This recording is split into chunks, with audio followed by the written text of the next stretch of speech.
Hello, আসসালামু আলাইকুম। কি অবস্থা সবার? কেমন আছো? আচ্ছা, আমরা গত লাস্ট ক্লাসে হচ্ছে ভিটামিন এ সম্পর্কে পড়েছিলাম। তারপরে হচ্ছে আমরা ভিটামিন সি সম্পর্কে পড়েছিলাম, রেটিনল সম্পর্কে পড়েছিলাম।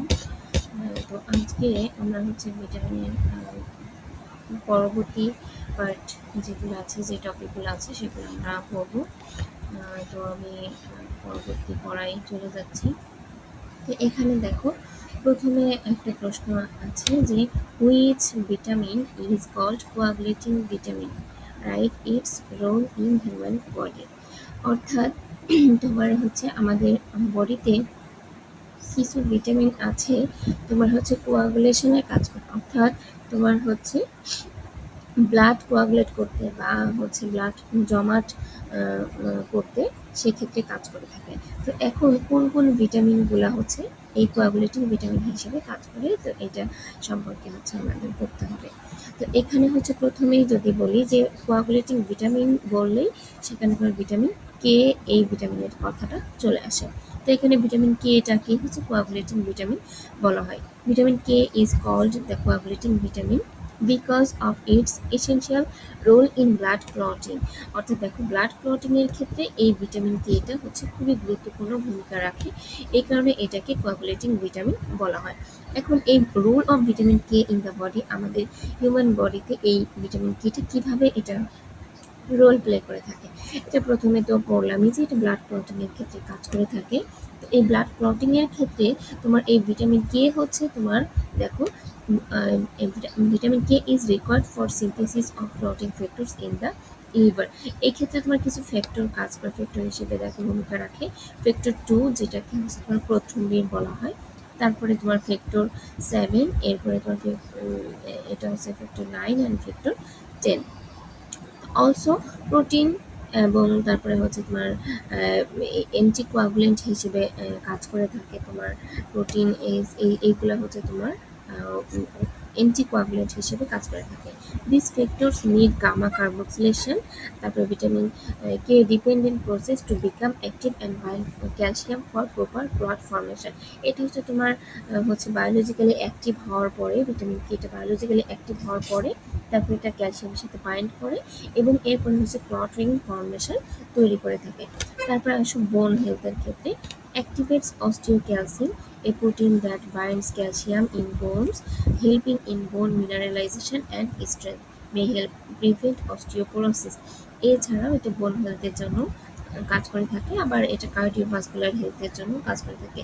Inhibits vascular calcification by activating matrix. তারপরে হচ্ছে প্রোটিন, এটা সংক্ষেপে MGP, which prevents calcium build up in blood vessels. মানে আমাদের ব্লাড ভেসেলে যাতে ক্যালসিয়ামের পরিমাণটা যাতে বৃদ্ধি না পায়, সেটাও আবার প্রিভেন্ট করার জন্য, অর্থাৎ ব্যালেন্স করার জন্য কিন্তু এটা কাজ করে থাকে। এটা কার্ডিওভাস্কুলার হেলথের জন্য কাজ করে থাকে। তো এখানে তোমার হচ্ছে ভিটামিন কে, দেখো মূলত কিন্তু ব্লাড ক্লটিং, যেটা এটা হচ্ছে তোমার মেইন ফ্যাক্টর। এই ব্লাড ক্লটিংটা তোমার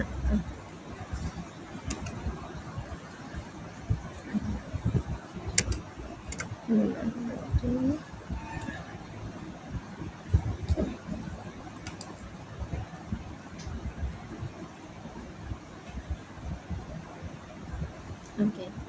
তো এখানে ব্লাড ক্লটিং, তারপরে হচ্ছে তোমার বোন হেলথের ক্ষেত্রে, আরেকটা হচ্ছে কার্ডিওভাস্কুলার ক্ষেত্রে। এই তিনটা ক্ষেত্রে তোমার ব্লাড ক্লটিং, ভিটামিন কে এর যে ভূমিকাটা আছে সেটাতে what right its role in human body, এই হিউম্যান বডিতে তোমার এই তিনটা ক্ষেত্রে এটা বেশি কাজ করে থাকে।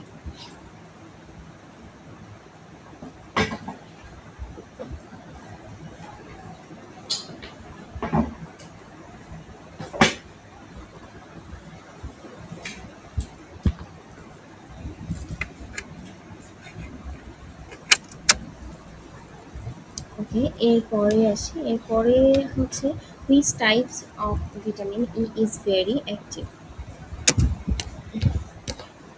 ওকে, ভিটামিন ই হচ্ছে তোমার মোস্ট অ্যাক্টিভ ফর্ম এটার ভিটামিন ই এর ক্ষেত্রে মোস্ট অ্যাক্টিভ ফর্ম হচ্ছে আলফা টোকোফেরল। এটা হচ্ছে একদম সবথেকে বেশি অ্যাক্টিভ একটা ফর্ম ভিটামিন ই এর ক্ষেত্রে। তো এই আলফা টোকোফেরল আবার কেন সবথেকে বেশি অ্যাক্টিভ অন্যান্য ফর্মের থেকে?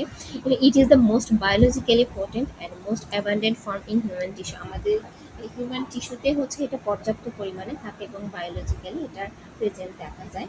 The liver preferentially binds and redistributes alpha tocopherol via a special protein called the alpha tocopherol transfer protein। এখানে হচ্ছে তোমার এই যে যে লিভার হচ্ছে তোমার আলফা টোকোফেরলের সাথে তোমার ইয়ে করে preferentially binds and redistributed alpha tocopherol. Liver এই ক্ষেত্রে হচ্ছে তোমার রিডিস্ট্রিবিউট করে থাকে।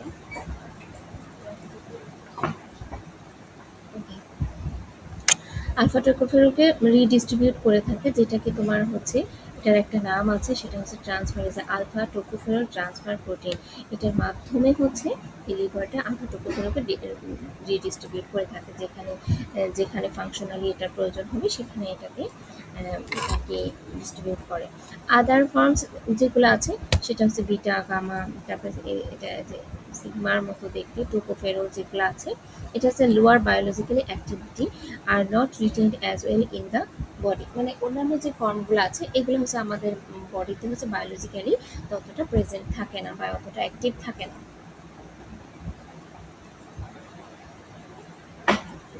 ওকে, এজন্য এটা খুবই ছোট্ট একটা প্রশ্ন, ১-২ নাম্বারের জন্য আসে। তো এটা জাস্ট জেনে রাখো যে ভিটামিন ই এর অ্যাক্টিভ ফর্ম হচ্ছে আলফা টোকোফেরল, এতটুকু জানলেই হবে। তারপরে হচ্ছে এইটা খুবই গুরুত্বপূর্ণ যে how 7 dehydrocholesterol is converted into its biologically active form.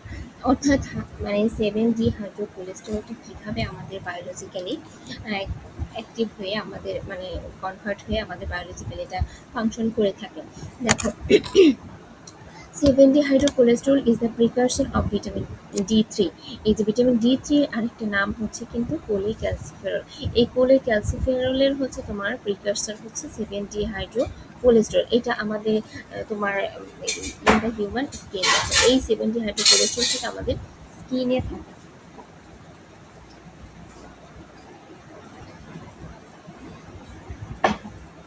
তো এটা প্রথমে যদি আমরা যদি এর স্টেপটা দেখি, এটা তো সরাসরি হচ্ছে কাজ করে না, এটা কয়েকটা স্টেপ অনুযায়ী এটা কাজ করে থাকে। তো ফার্স্ট স্টেপ যেটা, সেটা হচ্ছে photochemical reaction in the skin.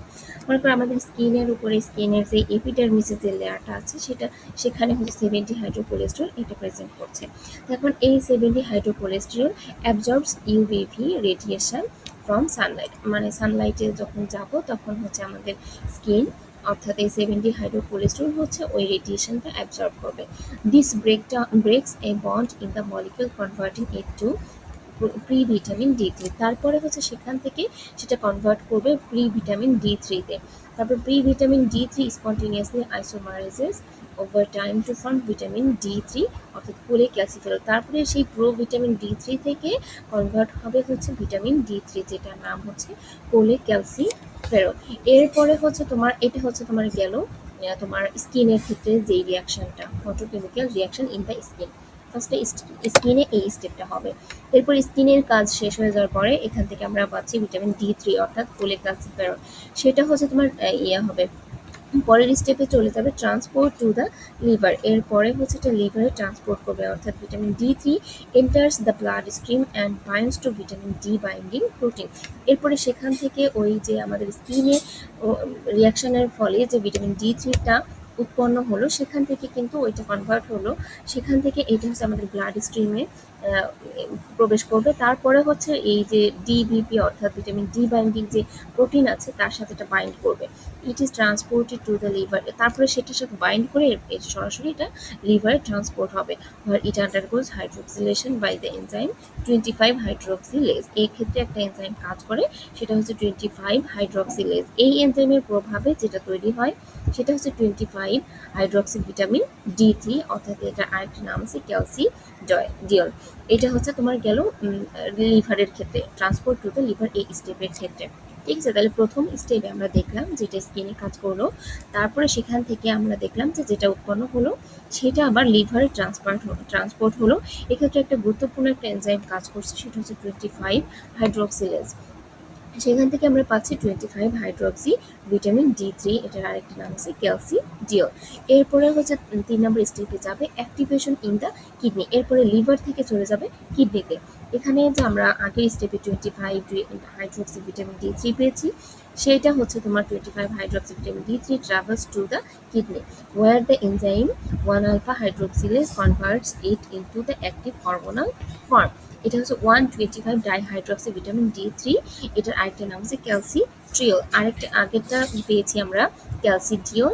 আর এই কিডনিতে যখন এটা যাবে, তখন কিডনিতে যাওয়ার পরে যে এনজাইমটা কাজ করবে 1 alpha hydroxylase, এই এনজাইমের প্রভাবে যেটা উৎপন্ন হবে সেটা হচ্ছে 125 ডাইহাইড্রক্সি ভিটামিন D3, এইটার আরেকটা নাম হচ্ছে ক্যালসিট্রিওল।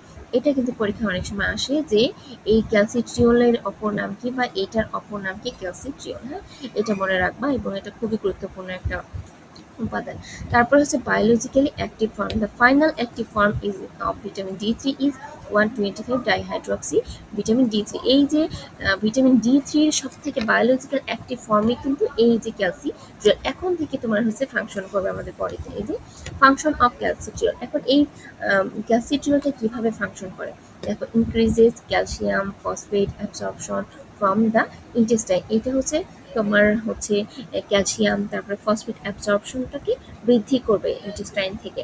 তারপরে হচ্ছে প্রমোটস বোন মিনারেলাইজেশন, এর ক্ষেত্রে বোন মিনারেলাইজেশনের ক্ষেত্রে এটা কাজ করে থাকে। তারপরে আমাদের যে রোগ প্রতিরোধ ক্ষমতা সেই ক্ষেত্রে এটা কাজ করবে, এবং ক্যালসিয়াম হোমিওস্টেসিস, আমাদের বডিতে ক্যালসিয়ামের মাত্রা কন্ট্রোলে রাখবে এই ক্যালসিট্রিওল। ঠিক আছে, এটা হচ্ছে এর ফাংশন। এখন এটাকে যদি আমরা হচ্ছে, এখন আমরা তো স্টেপগুলো একটু যদি আবার একটু ওভারভিউ করি, তাহলে ফার্স্ট স্টেপ দেখেছিলাম photochemical reaction in the skin. এটা প্রথমে সানলাইটের প্রভাবে যেটা স্কিনে হবে সেখান থেকে আমরা পাবো ক্যালসিফারল, যেটা হচ্ছে ভিটামিন D3 বলা হয়। তারপরে সেখান থেকে ট্রান্সপোর্ট হবে লিভারে, লিভারে গিয়ে হচ্ছে 25 হাইড্রক্সি ভিটামিন D3, যেটাকে ক্যালসিডিওল বলা হয়। এরপরে কিডনিতে যাবে, কিডনিতে যেটা পাচ্ছে সেটা হচ্ছে 125 ডাইহাইড্রক্সি ভিটামিন D3, যেটা ক্যালসিট্রিওল নামে পরিচিত। এবং এইটাই হচ্ছে সব থেকে গুরুত্বপূর্ণ, যেটা হচ্ছে বায়োলজিক্যালি অ্যাক্টিভ ফর্ম, এই ক্যালসিট্রিওলে আমাদের বডিতে কাজ করে থাকে। এখানে এই কাজগুলো দেওয়া আছে। এখন আমরা এটা যদি রিয়াকশনের মাধ্যমে দেখি, তোমরা চেষ্টা করবে এই রিয়াকশনের মাধ্যমে তোমরা এটা ফ্লো চার্টটা লিখতে, তাহলে পরীক্ষা বেশি ভালো হবে। তো এখানে প্রথমে এই দেখো কোলেস্টেরল, তারপরে হচ্ছে সরি এই যে অ্যাসিটেট, এটা সানলাইটের প্রভাবে যে 70 হাইড্রোকোলেস্টেরল, তারপরে হচ্ছে যে এখান থেকে যে সানলাইটের প্রভাবে তোমার হচ্ছে মানে 70 হাইড্রোকোলেস্টেরল এটা কোথা থেকে আসছে সেটা হচ্ছে তোমার এটা আগের রিয়াকশনের দেখাচ্ছে যে অ্যাসিটেট থেকে এটা পেলাম, আর এটা থেকে হচ্ছে কোলেস্টেরল উৎপন্ন হয়। তো এখানে মনে করো সানলাইট আছে, সানলাইটের থেকে যে আমরা ইউভিবি রেডিয়েশনের মাধ্যমে আমরা পাচ্ছি যে ভিটামিন D3, তারপরে হচ্ছে স্কিন টেম্পারেচার থেকে এরপরে হচ্ছে ভিটামিন D3 উৎপন্ন হবে। আচ্ছা, এটা এটা কি কেটে গেছে? এটা একটু শর্ট করে দেখি।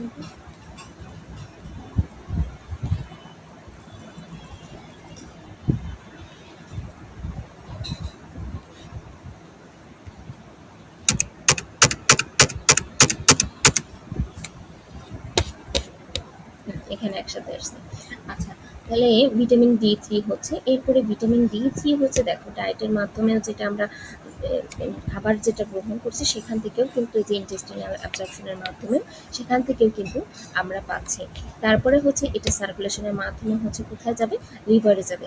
লিভারে গিয়ে কি তৈরি হবে, ওই যে তোমার হচ্ছে 25 হাইড্রক্সি মানে অর্থাৎ ক্যালসিট্রিওল যেটা, সেটা তৈরি হবে। এরপরে তারপরে সেখান থেকে যাবে হচ্ছে তোমার কিডনিতে, কিডনিতে যেয়ে তারপরে তৈরি হবে কি এই যে 125 ডাইহাইড্রক্সি যে ভিটামিন D3 যেটা অর্থাৎ ক্যালসিট্রিওল যেটা, এটা উৎপন্ন হবে এবং এই অ্যাক্টিভ ফর্মটাই আমাদের বডিতে কাজ করে থাকে। এটা হচ্ছে ওভারঅল তোমার এটার যেই ফ্লো চার্টটা, এটা কিভাবে ফাংশন করে। তো আমরা আশা করি এটা ভিটামিন ডির যে ফাংশনটা সেটা তোমরা বুঝতে পেরেছো। এরপরে আমরা পরের যে প্রশ্নটা আছে সেটা একটু দেখি।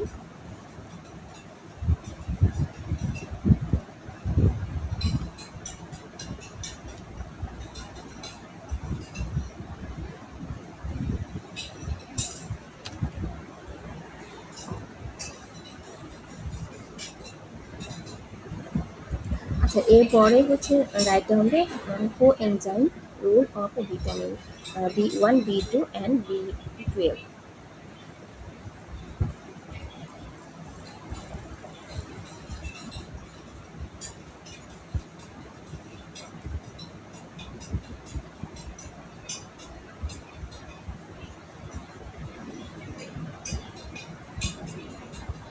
আচ্ছা, এখানে একটা টার্ম আসছে কোএনজাইম। তো তোমরা আবার কনফিউজড হয়ে যাও না। কোএনজাইম থেকে আমি আহ, আহ, বলছি এটা এনজাইম আর কোএনজাইম, এটা কিন্তু দুটো জিনিস। এটা এনজাইম পড়লে তখন বিস্তারিত বুঝতে পারবে যে এনজাইম আর কোএনজাইমটা কি।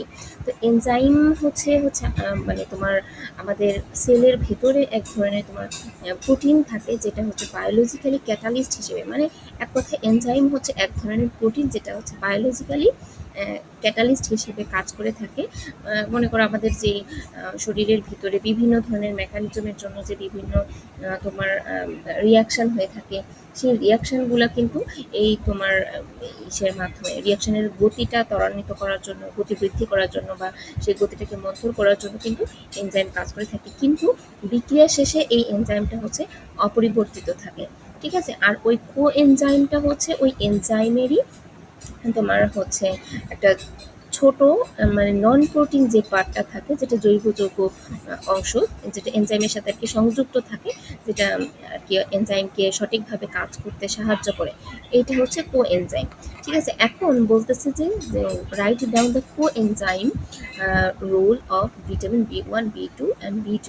অর্থাৎ এই যে ভিটামিন B1, B2, B12 এরা হচ্ছে কো এনজাইম রোল প্লে করে থাকে। এখন এটা কিভাবে কাজ করে থাকে, এখন এইটা সম্পর্কে আমাদের জানতে হবে যে ভিটামিন B1 এটা কিভাবে কাজ করে থাকে। এই ভিটামিন B1 এর এই যে কোএনজাইম যে ফর্মটা, এইটা তোমার মনে রাখতে হবে। এটা খুবই গুরুত্বপূর্ণ যে ভিটামিন B1 এর কোএনজাইম ফর্মের নাম কি। এটা অনেক সময় তোমার ইনকোর্স পরীক্ষায় বা অন্যান্য পরীক্ষায় কিন্তু অনেক সময় আসে।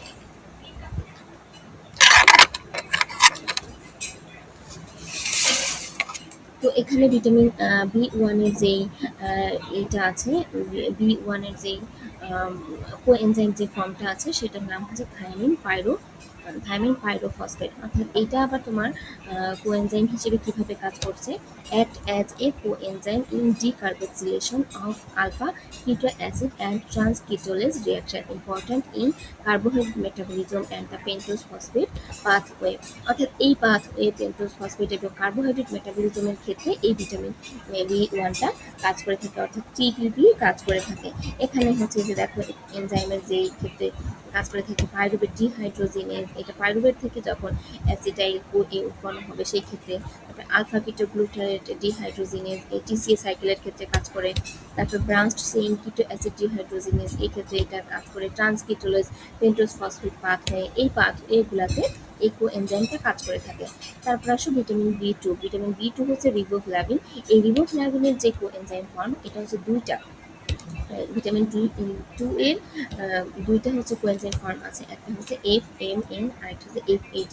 এর পূর্ণরূপগুলো সহ মনে রাখবে। FMN হচ্ছে ফ্লাভিন মোনো নিউক্লিওটাইড আর FAD হচ্ছে ফ্লাভিন অ্যাডিনিন ডাইনিউক্লিওটাইড। এখন এটা কিভাবে কোএনজাইম হিসেবে কাজ করে, serves as electron carriers in oxidation রিয়াকশনের ক্ষেত্রে কাজ করে থাকে। দেখো যে অক্সিডেশন রিডাকশন জারণ বিচারণের ক্ষেত্রে যে ইলেকট্রন আদান প্রদানের ক্ষেত্রে এটা এই কোএনজাইমটা কাজ করে থাকে। Involve in energy production via the electron transport chain and TCA cycle. এছাড়াও এটা ইলেকট্রন ট্রান্সপোর্ট চেইন এবং টিসিএ সাইকেলের জন্য এটা এনার্জি প্রোডাকশনের সাথে এটা কাজ করে থাকে। এখন যদি শর্ট মানে ওভারভিউ করি যে কী কী কোন কোন ক্ষেত্রে কাজ করে, দেখো এটা টিসিএ সাইকেলের জন্য কাজ করবে, তারপর বিটা অক্সিডেশন অর্থাৎ ফ্যাটি অ্যাসিডের অক্সিডেশনের বিটা অক্সিডেশনের ক্ষেত্রে কাজ করে থাকে। তবে গ্লুটাথিয়ন দেখো এটা আসলে একটু আপডেট লেভেলের প্রশ্ন হয়ে যায়, কারণ এটা আসলে অনেকটা তোমার হচ্ছে মেটাবলিজম তারপরে বায়োকেমিস্ট্রির সাথে রিলেটেড, তোমাদের জন্য একটু টাফ হয়ে যায়। তাই জাস্ট একটু তোমরা শর্টকাট মনে রাখবা যে কোন কোন পাথওয়েতে কোন কোন কোএনজাইমটা কাজ করে এবং ওই কোএনজাইমে কী ফরম্যাটে কাজ করে, জাস্ট এতটুকু মনে রাখলে হবে ফার্স্ট ইয়ারের জন্য। সেকেন্ড ইয়ারে থার্ড ইয়ারে গেলে তোমরা এটা ইন ডিটেলসে অনেক কিছু পড়বে। ঠিক আছে, টিসিএস সাইকেল, তারপরে হচ্ছে যে একটা তোমার সিস্টেম বিটা অক্সিডেশন, ফ্যাটি অ্যাসিডের বিটা অক্সিডেশন, এগুলো তোমার ফ্যাটি অ্যাসিড যে ভাঙতে ভাঙতে এটা রিয়াকশনের একটা স্টেপে এগুলো হয়ে থাকে। এখন অত ডিটেলস আমি যাব না, আমি জাস্ট শর্টকাটে এখন এখানে জাস্ট ওভারভিউ করছি। জাস্ট তোমরা জেনে রাখো যে এই পাথওয়েতে এই কোএনজাইমগুলো কাজ করে থাকে, ঠিক আছে? তারপরে হচ্ছে একইভাবে ভিটামিন তোমার B12 আছে, কোবালামিন। ভিটামিন B12 এর কোবালামিন যেটা আছে সেটা কোএনজাইম ফর্ম হচ্ছে মিথাইল কোবালামিন। এই মিথাইল কোবালামিনটা আবার দেখো কিভাবে কাজ করে। এটা হচ্ছে দুইটা আছে, মিথাইল কোবালামিন আর এটা হচ্ছে অ্যাডিনোসিন কোবালামিন। তো এখন এটার ক্ষেত্রে কাজ করে মিথাইল কোবালামিন হচ্ছে coenzyme methionine synthesis, methionine synthesis ক্ষেত্রে কাজ করে, অর্থাৎ এটা হলো হোমোসিস্টেইন টু মেথিওনিন, অর্থাৎ এটা হোমোসিস্টেইন থেকে মেথিওনিন কনভার্ট করার ক্ষেত্রে কাজ করে।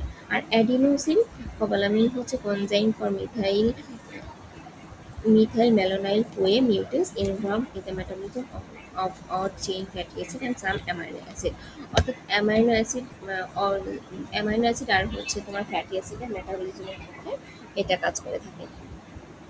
তাহলে এটা হচ্ছে তোমার গেল ভিটামিন বি এর তোমার কোএনজাইম যে ভূমিকাটা আছে সেটা।